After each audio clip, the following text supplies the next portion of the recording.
Shall we now take this, let's now take this heartbreaking story of a Nigerian Army officer, Lieutenant Samson Haruna, who tragically lost his life after his wife allegedly set him on fire following a domestic dispute in Akwa Ibom State. The tragic incident was said to have occurred on September 22nd, just 5 months after the couple got married on April 21st, 2025. Well, according to reports, Lieutenant Haruna and his wife, Retyit, had a heated argument in their home, which escalated when she allegedly got petrol out of anger, doused it on him, and set him ablaze. The Army officer was rushed to the University of Uyo Teaching Hospital, where he was receiving treatment for severe burns, but tragically passed away from his injuries. Social media has been awash with reactions after a video of their wedding began circulating online.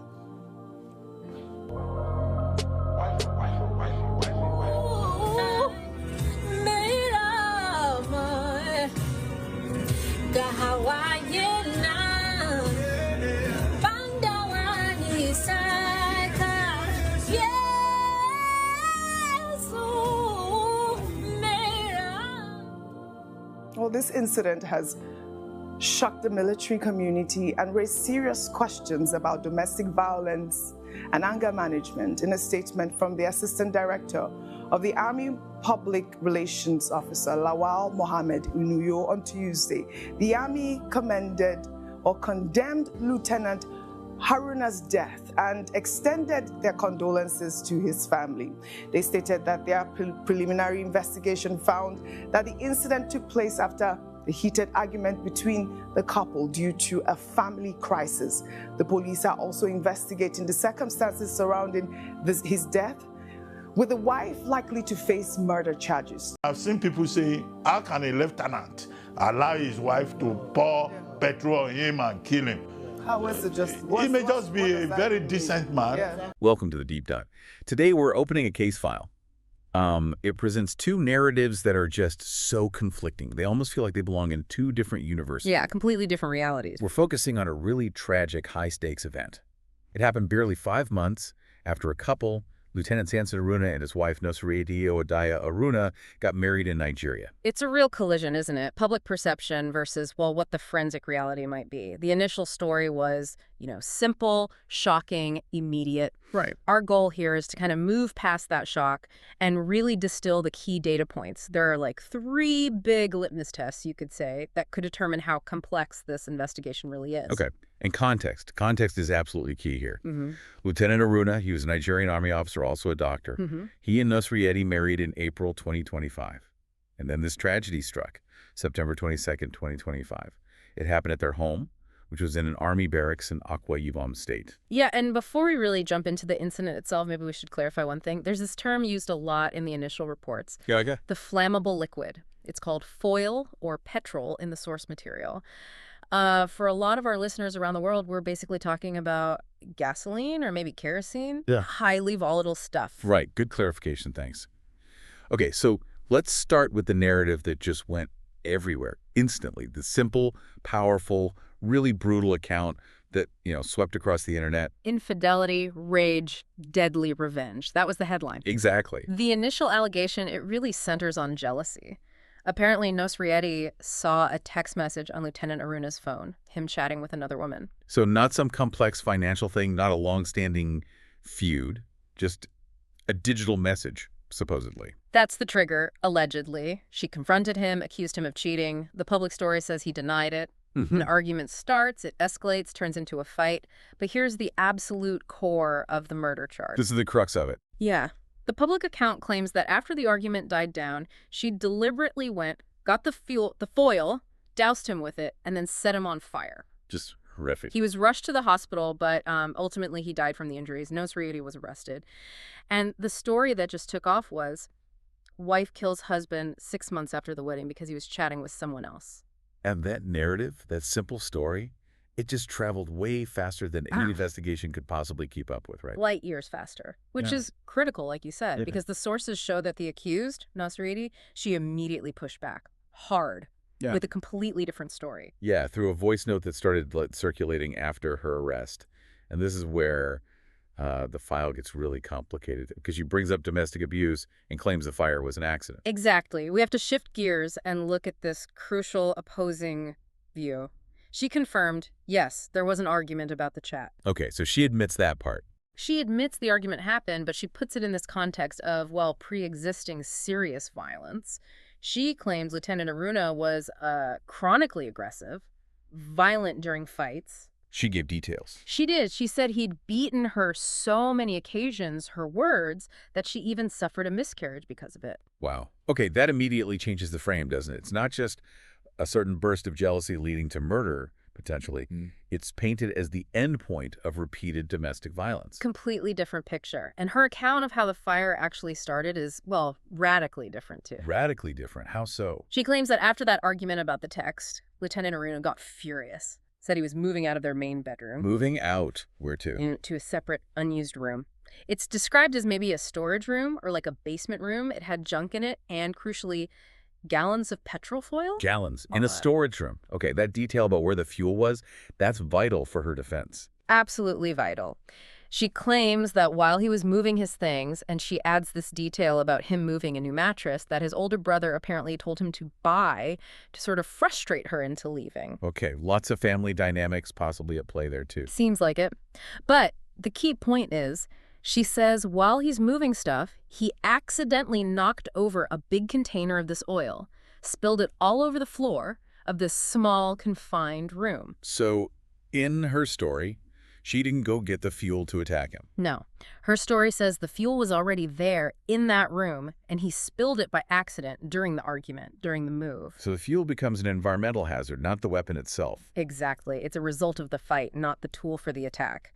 And she says the threat level just kept rising from there. They're still arguing now in this room soaked with fuel. Right. She alleges he threatened to beat her up, then threatened to burn her if her parents didn't come get her.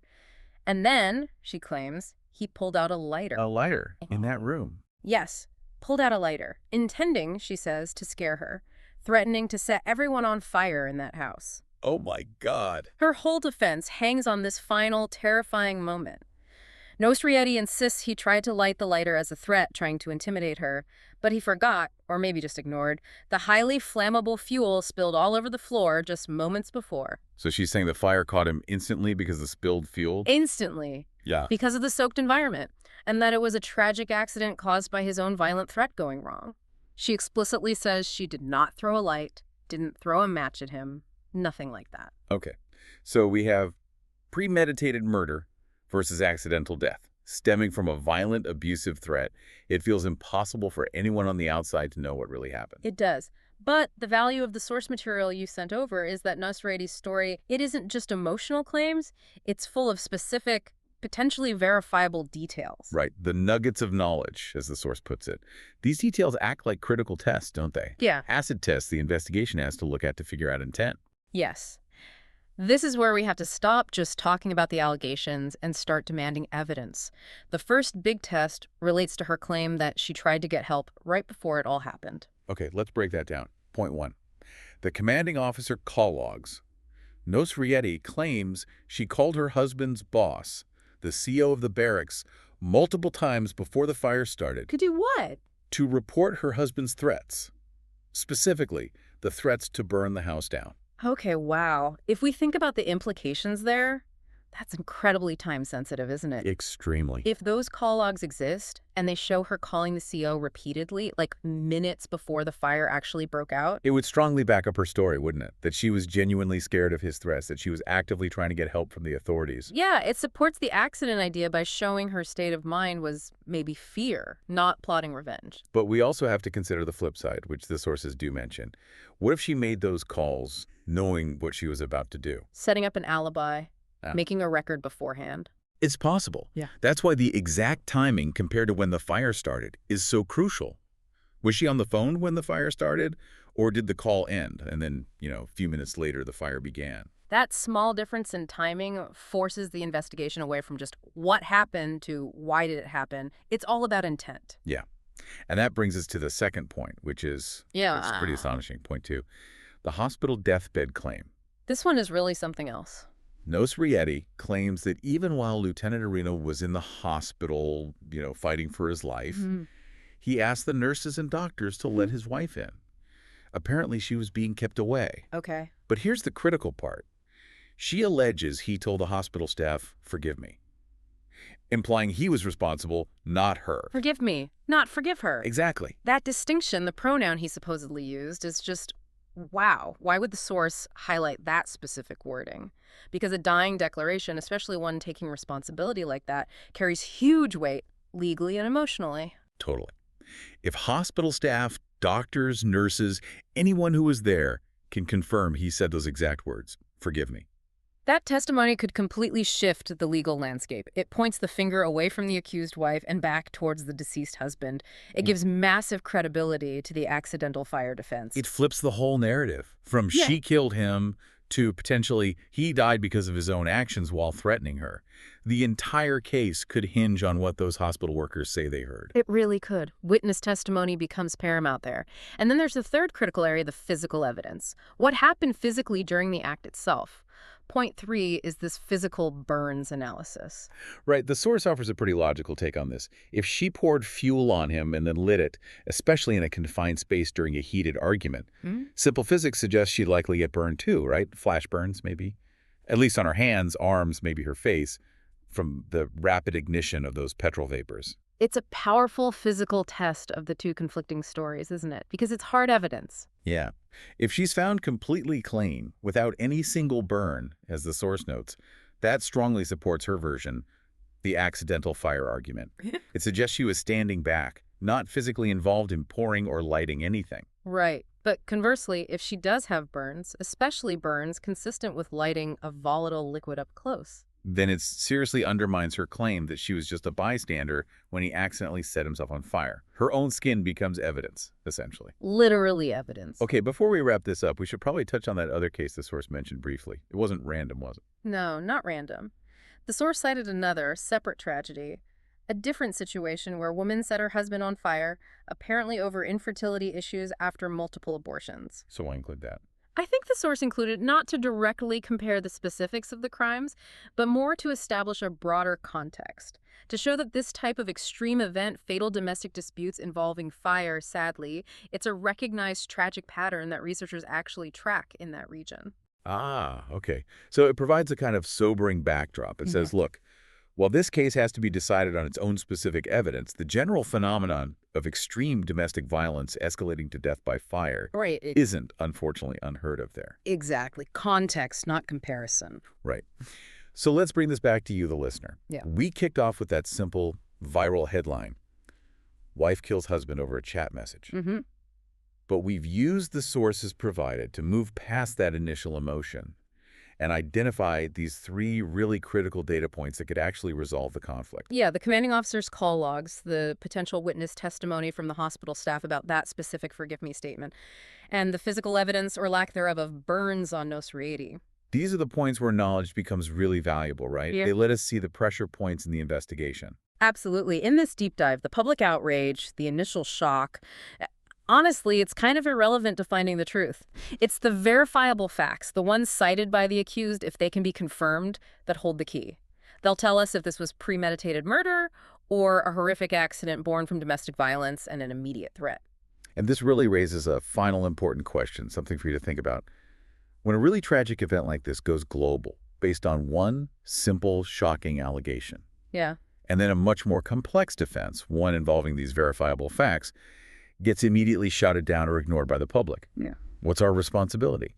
As people consuming this information, how much should we demand verification of those specific tangible points, like the call logs, the hospital testimony, the physical evidence, before we let that initial shock narrative just harden into accepted fact? That's a tough question. How much digging should we expect or do ourselves before forming a judgment? Something to definitely mull over next time a headline demands that immediate reaction. Yeah. Leave a comment, tell me what you think, and subscribe. Thank you for watching. Bye. I beg, if you have not subscribed to my channel, make you press the subscribe button. Don't forget to press the notification bell so whenever I drop a video like this, you'll be notified.